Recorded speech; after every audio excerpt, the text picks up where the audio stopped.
Waalaikumsalam warahmatullahi taala wabarakatuh.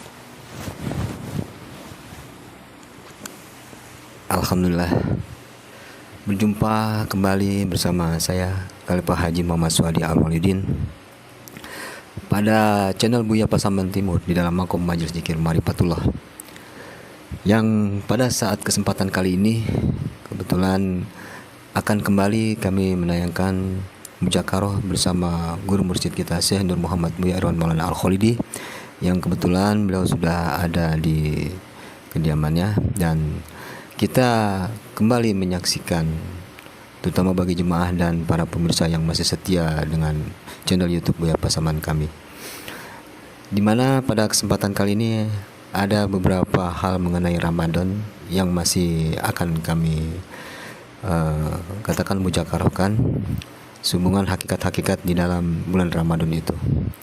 Baiklah para pemirsa sekalian, kita langsung saja dengan guru mursyid kita untuk bersama-sama kita menyaksikan mujakarah insyaallah. Assalamualaikum warahmatullahi taala wabarakatuh ya. Waalaikumsalam warahmatullahi taala wabarakatuh. Alhamdulillah kesempatan kali ini masih bisa berjumpa dengan Buya, dan lanjut seperti kemarin untuk bermujakarah kembali Buya, yang meneruskan mengenai hal hakikat Ramadan. Karena di dalamnya ini Buya, kalau dikaji, ada satu malam yang dikatakan kalau menurut syariat bilang atau orang awam tuh menyatakan turunnya Al-Qur'an atau dikatakan nuzulul Qur'an Buya. Di sini ditetapkan di 17 Ramadan. Nah, ini sangat mengusik hati, ingin katakanlah memahami hakikat makna dari turunnya Al-Qur'an yang selama ini kami pahami di 17 Ramadan ini. Ini hakikatnya seperti apa Buya, dan apa benar 17 ini itu merupakan sebuah tanggal atau ada rahasia di balik 17 Ramadan ini Buya? Mohon penjelasannya Buya. Insyaallah. Sebetulnya cukup praktis aja. Begini, 17 Ramadan atau nuzul Quran itu secara hakikat, kita kena ini ibadah, kita memandangnya kan dengan hakikat. Salah. Kalau kita tahu ini fardu kifayah, hukumnya masih setingkat sholat yang sifatnya fardu kifayah. Nah, 17 ini adalah perhitungan terhadap sebuah nilai ibadah yang mana sifat itu menghadap kepada wujudnya, tapi dalam bentuk amal sa'diyah. Nah, amal sa'diyah inilah yang tidak langsung. Kalau langsung mungkin sholat kita tiap hari, ya, atau 5 waktu sehari semalam. Nah, karena Ramadan ini di rahmat itu tempat, ya, rahmat itu alam. Nah, sementara dan ini sifatnya danul Islam. Danul Islam itu tuh kodrat. Jadi yang dituju itu sebetulnya pemulihan dan penyempurnaan Al-Quran sebagai kodrat diri semata. Al-Quran ini kan kodrat diri. Jadi turunnya berkahnya, pemberkahan diri itu sangat erat hubungannya dengan nuzul Quran. Bahwasanya kembali kepada umul Al-Quran, asal usul Al-Quran. Dari mana dia berasal, ke situ dia lagi kembali. Nah, inilah dalam rangka hijrahnya diri kita mendapatkan diri fitrah itu yang berkodratkan kepada Al-Quran. Nah, jadi hakikat dari Ramadan ini adalah hukum salat fardu kifayah yang sifatnya sa'diyah, bukan fardu ain. Nah, gitu. Jadi dinamakan dia akan 27 nanti, ini 17. Yang kehadiran kodrat ini pada sifatnya sendiri itu pindah kepada 27. Tambah menambah, tinggal menambah lagi 10 kodrat Al-Quran besar itu dalam diri. Nah, seperti yang pernah kita terangkan bahwa diri sifat itulah asal usulnya dari kodrat Al-Quran. Sama basar kalam hayat, kodrat iradat ilmu itu Al-Quran. Nah, ditambah lagi pada makomnya Nurullah, ya kan? Nur Muhammad, Izzatullah. Nah, inilah 3 kodrat lagi, batin, zat, dan nur. Ditambah sifat 7 jadi 10, masuk 17 hukum ibadah.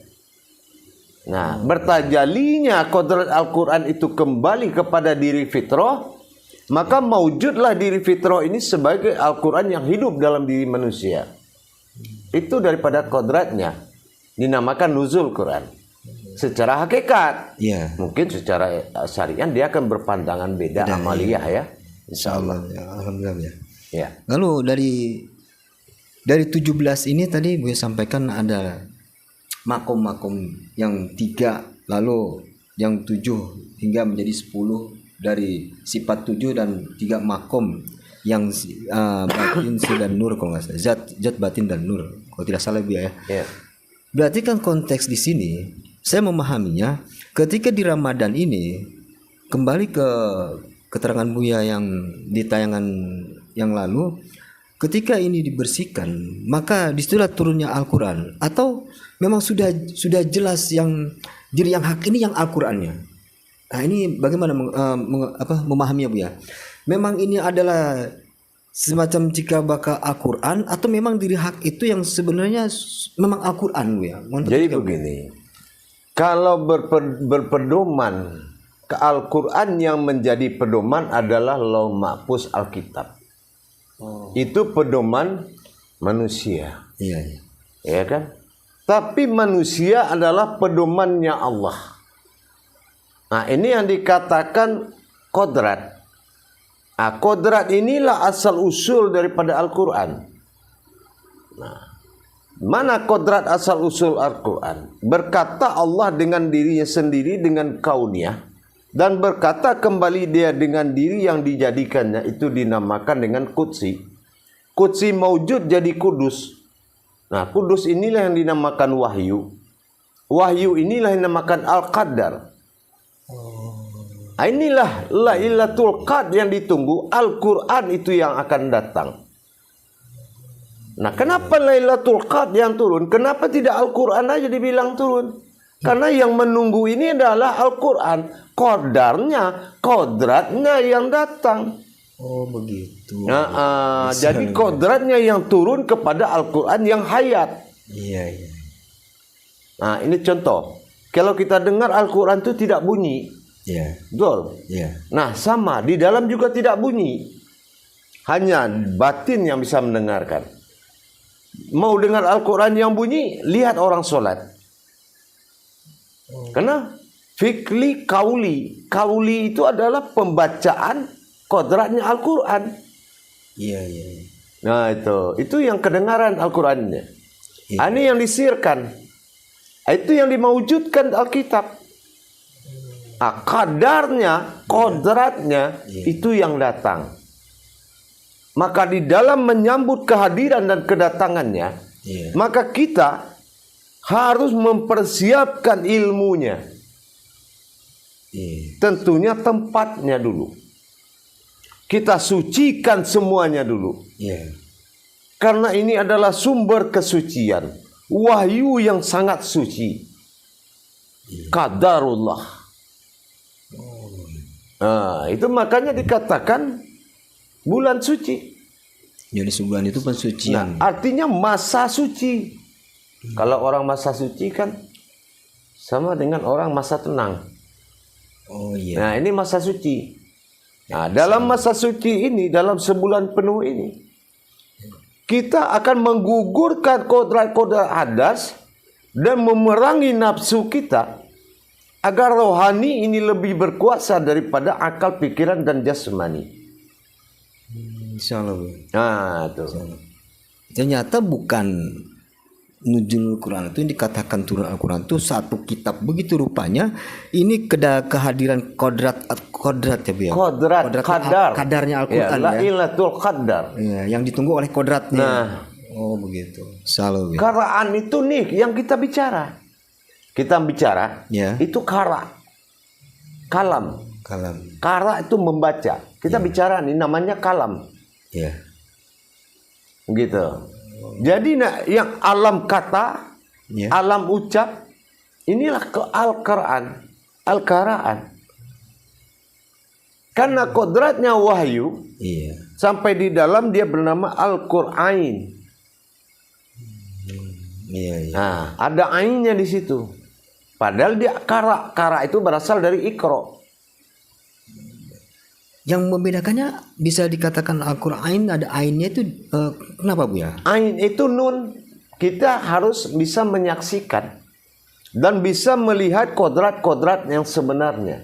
Enggak hanya dibaca atau diucapkan Nggak berarti ya, hanya dia terlihat. Contoh surat An-Nur. Ya. Nggak bisa kita cari dengan tulisan. Tapi setelah kita tadabbur Al-Quran itu, maka kita mendapatkan kodrat nur yang sebenarnya. Oh iya. Al-An'am batin. Kita akan lihat. Salah. Jadi ternyata Al-Quran itu hidup karena ada kodrat-kodratnya pada diri Bu ya. Nah, itu dia. Kalau nggak salah di surat apa? Di surat Al-Ankabut 49 Nah, itu. Bu. Al-Ankabut 49. Al-Quran adalah ayat yang Nyata dalam dada orang. nyata dalam dada manusia. Ya kan? Nyata bagi hakikat dan batin. Iya, iya. Bukan nyata bagi mata. Nah, nyata bagi mata, lau mahfuz itu sudah ada. Lau mahfuz itu Al-Quran. Iya. Kitabnya Ibu ya. Kitabnya gitu. Subhanallah. Jadi ternyata dari 17 ini maka terbukalah bahwasanya disitulah letak semacam persiapan mungkin ya akan datang ke kadar Al-Quran itu kali ya. Nah. Makanya dibersihkan gitu mungkin. Makanya Pemahaman saya nih. dia masuk ke rumus 17. Dia tidak mau hadir kalau tidak dalam sholat. Oh begitu. Makanya siapkan kodrat yang menerima, tajalikan dalam sholat. Apa dalam sholat? Dalam ba'danya. Kalau dalam ba'da sesudah salam masih ba'da. Iya. Ya, artinya kita melaksanakan ibadah. Iya. Gitu. Kita laksanakan ibadah. Apa ibadah? Siapkan alam Quran yang sebenarnya. Indu-indu Al-Quran itu. Umul-umul Al-Quran. Tajalli batin Al-Fatihah. Mana umul Quran? Al-Fatihah. Mana Al-Fatihah pada diri? Nur, zat, batin, wujud, sir. Itulah yang siratal ladzina an'amta alaihim. Ya, bagaimana bertajalinya kepada zahir dan batin. Bismillahirrahmanirrahim. Umul Quran itu kodratnya ada pada diri, yaitu maujud daripada sifat diri fitrah. Diri fitrah bukanlah diri kita. Diri hakikatnya Allah, tempat Allah bersifat.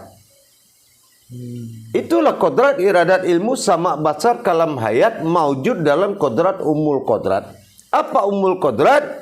Batin, zat, dan nur. Itulah diri fanafilah.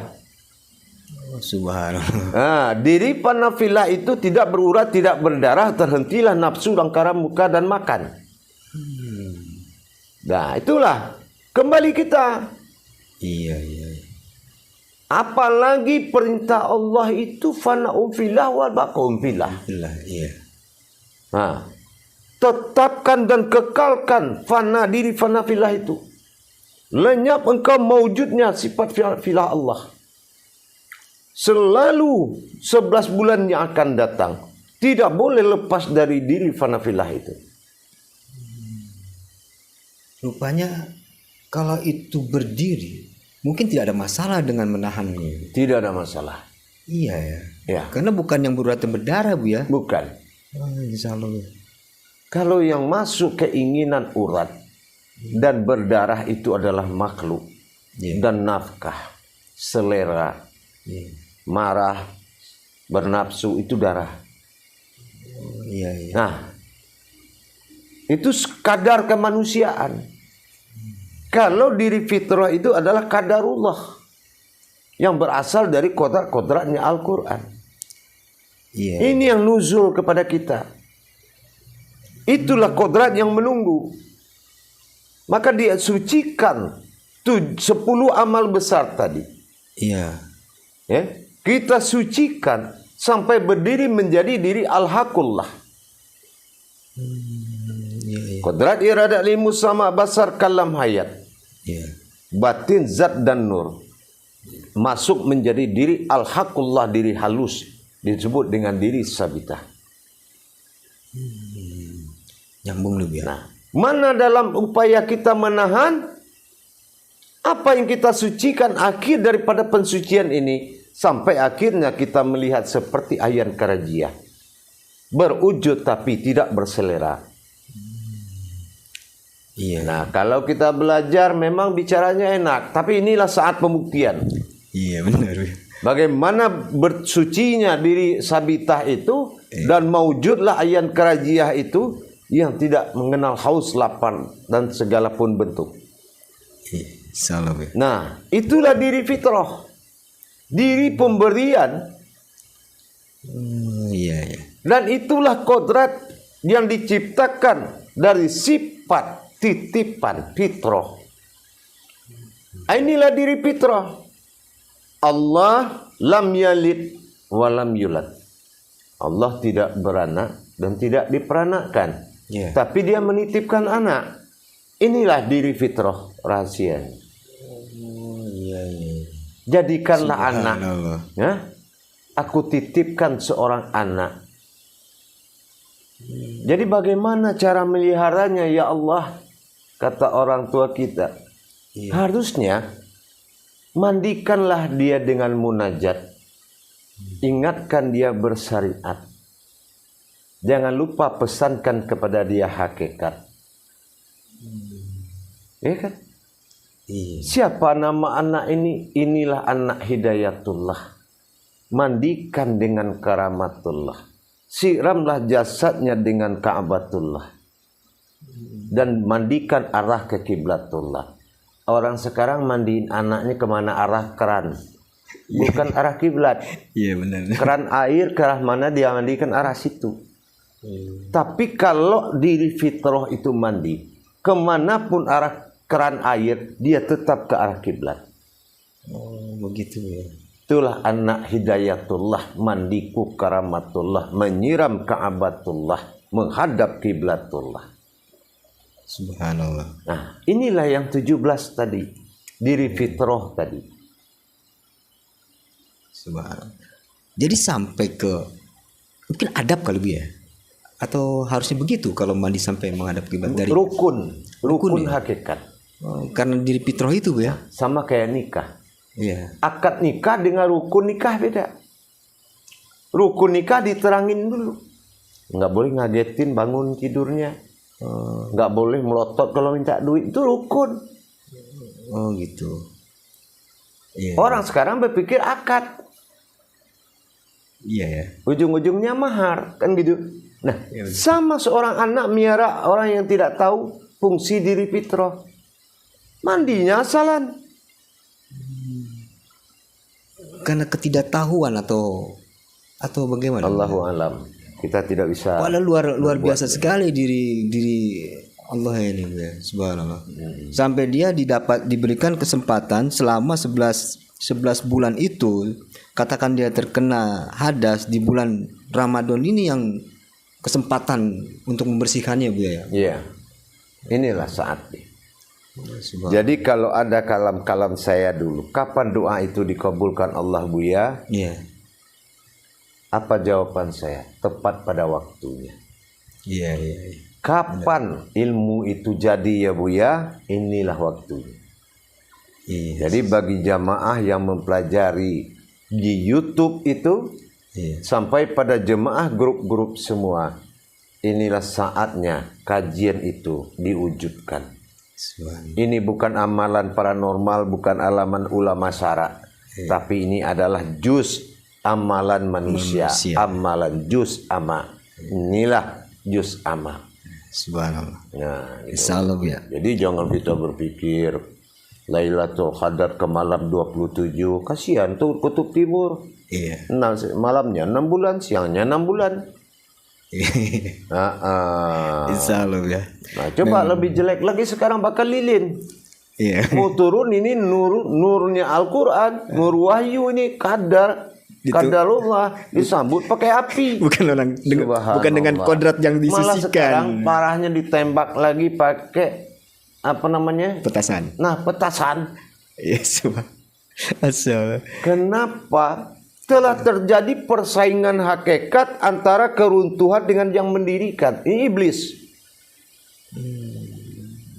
Laksana iblis ditipu, menipu orang Arab, mengatakan ada kerbau pendek dipotong sama juga kayak Muhammad motong kerbau. Rupanya babi. Oh, gitu ya, Bu. Nah, begitu juga besok malam tanggal 27 malamnya sudah bakar lilin. Iya. Apa bisa nur disambut oleh api? Bukankah Allah katakan kalau Muhammad itu datang semua api akan mati? Iya, benar. Dia pernah sampaikan. Nah, ini adalah ilmu akal. Dia nyalakan api. Dia pikir Lailatul Qadar bisa bunuh api. Gitu. Ini hakikat. Ini ibadah. Jangan diakal-akalin. Iya. Nah, tidak begitu memperingatkannya. Amalkan dirimu, sucikan fitrah yang akan kamu takbirkan di sholat Id nanti. Iya. Ya, bebas dari dosa-dosa yang besar. Syirik, munafik, bebaskan musyrik. Mulai jelas nih, Bia, kaitan hikmah dari hakikat Ramadan ini. Dari awal Buya sampaikan, lalu masuk ke hakikat 17 yang baru saja tadi Buya jabarkan. Ya, nah, ini tinggal nanti nih mungkin saya pribadi dan para jemaah dan pemirsa menunggu nih Buya nih, kapan amalan 10 amal besar itu yang akan dijadikan sebagai pembersih dari 7 sifat dan 3 makom ini Buya. Hanya itu. Memang saya sudah di rekaman di tayangan lain sudah saya terangkan. Oh iya, Buya. Nanti di bulan Ramadan akan saya bimbing terus. Tayangan YouTube Buya Pasaman Timur akan membimbing amalan 10 amal besar itu terus dan selalu menjabarkan setiap gerakannya. Subhanallah. Insyaallah. Alhamdulillah. Jadi umat tuh akan merasakan seperti apa sebenarnya Lailatul Qadar. Ya. Mudah-mudahan insyaallah Ramadan ini adalah Ramadan awal. Amin. Bukan Ramadan akhir bagi orang yang berilmu. Amin. Tapi bagi orang yang tidak punya ilmu, inilah akhir Ramadan. Ya. Nah, inilah yang dia takuti karena sudah tidak makan lagi, ya. Nah, inilah awal dan waktu yang ditunggu-tunggu oleh orang yang berilmu. Insyaallah dengan daya upaya kita mensiar di YouTube Buya Pasaman Timur supaya lebih meningkatkan derajat umat. Yang penting motonya pastikan Tuhanmu Allah. Pastikan solatmu menghadap Allah. Pastikan dirimu mensucikan Allah. Dan pastikan zikirmu mengingat Allah. Insyaallah begitu kira-kira. Alhamdulillah. Subhanallah. Memang banyak ada katakanlah ada komentar maupun dari surel Bu yang menyatakan ya mungkin yang merasa terbantu adanya channel YouTube Buya Pasaman Timur ini dalam hal ibadahnya. Mungkin karena selama ini beliau-beliau ini baru mendapatkan semacam pencerahan yang memang sebenarnya arahnya ke ibadah beliau. Ya, alhamdulillah. Semoga apa yang akan Buya laksanakan nanti dalam rangka membimbing seluruh umat dari jemaah maupun pada salik di Ramadan nanti dengan diturunkannya amal 10 amal besar itu menjadi terlaksana Buya. Mudah-mudahan insyaallah. Alhamdulillah kiranya waktu juga nih Buya. Insyaallah. Jadi di penghujung waktu ini seperti biasa Bu ya, saya ingin mendengarkan amanah dan nasihat dari beliau. Mohon petunjuknya. Insya Allah amanah saya kepada kita semua, para jemaah, para hadirin kaum muslimin dan muslimat yang dimanapun berada, para ustadz, para ulama aulia al-habib, mari kita sama-sama meningkatkan kualitas ibadah kita dengan mendirikan dan menyatakan kodratnya, bukan memperbanyak pengalaman tanpa kodrat. Insyaallah. Kasihan umat menjalankan perintah Allah tanpa ilmu. Saya yakin juga semua umat membutuhkan keselamatan kepada Allah. Maka kita berbagilah.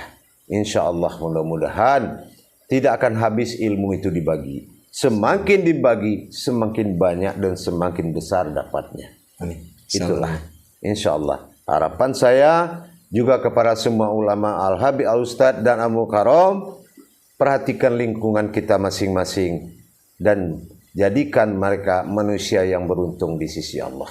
Al-mu'minun insya Allah. Terima kasih Buya. Demikianlah tadi para pemirsa, baik jemaah yang masih setia menyaksikan channel YouTube Buya Pasaman Timur pada Makom Majelis Zikir Marifatullah, yang pada kesempatan kali ini adalah dalam versi tayangan Mujakarah. Dari awal tadi sudah guru mursyid kita jelaskan mengenai hakikat 17 Ramadan yang selama ini kita kenal dengan turunnya Al-Quran. Dan ternyata setelah kita simak bersama-sama, turunnya Al-Quran ini hendaklah ditunggu dengan kodrat Allah yang sudah disucikan. Itulah kenapa di Ramadan ini dikatakan Ramadan ini dikatakan bulan suci. Baiklah, kiranya demikian hadirin sekalian yang masih menyaksikan channel YouTube Buya Pasaman Timur ini. Kiranya demikianlah yang bisa kami ketengahkan pada acara kali ini. Kurang lebihnya saya mohon maaf. Saya Khalifah Haji Muhammad Suhadi Al-Waliyuddin. Akhiru kalam billahi taufiq wal hidayah. Wassalamualaikum warahmatullahi taala wabarakatuh. Waalaikumsalam warahmatullahi taala wabarakatuh.